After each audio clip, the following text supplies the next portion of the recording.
సనాతన ధర్మం విశ్వాసం ప్రకారం ఎవరిపైన అయినా ఆ సృష్టి లయకారుడైన శివుని ఆశీస్సులు ఉన్నప్పుడు అతను జీవితంలో కొన్ని శుభ సంకేతాలను పొందడం ప్రారంభిస్తాడు. ఈ సంకేతాలు సాధారణమైనవిగా అనిపిస్తాయి. అయితే అటువంటి సంకేతాలు వచ్చినప్పుడు ఆ వ్యక్తి విధి మారుతుంది. ఈరోజు ఆ బోలాశంకరుడి లభించే ఆశీస్సులు సంకేతాలేమిటో తెలుసుకుందాం.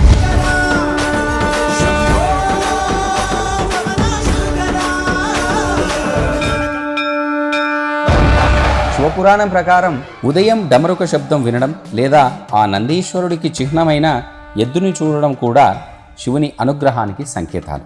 శివుడికి సంబంధించిన విషయాలను చూడడం కూడా ఆ శివుని ఆశీస్సులకు సంకేతం. మీరు మీ కలలో త్రిశూలం, పాము, అర్ధచంద్రుడు లేదా విభూది వంటి వాటిని చూడడం ప్రారంభిస్తే శివుని ఆశీస్సులు మీపై ఉన్నాయని, బోలాశంకరుడు మీతో ఉన్నాడని అర్థం చేసుకోవాలి.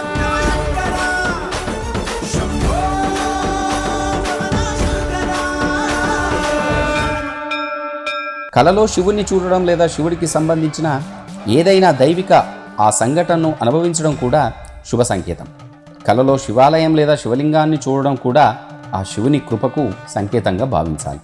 శివపురాణం ప్రకారం ఒక వ్యక్తి తన మనస్సులో డమరుక శబ్దాన్ని వింటే అది శివుని కృపకు సంకేతం. హిందూ మత విశ్వాసాల ప్రకారం దారిలో నందీశ్వరుణ్ణి దర్శించుకోవడం కూడా శివుడు మనకు ప్రసన్నుడయ్యాడని సంకేతంగా పరిగణించబడుతుంది.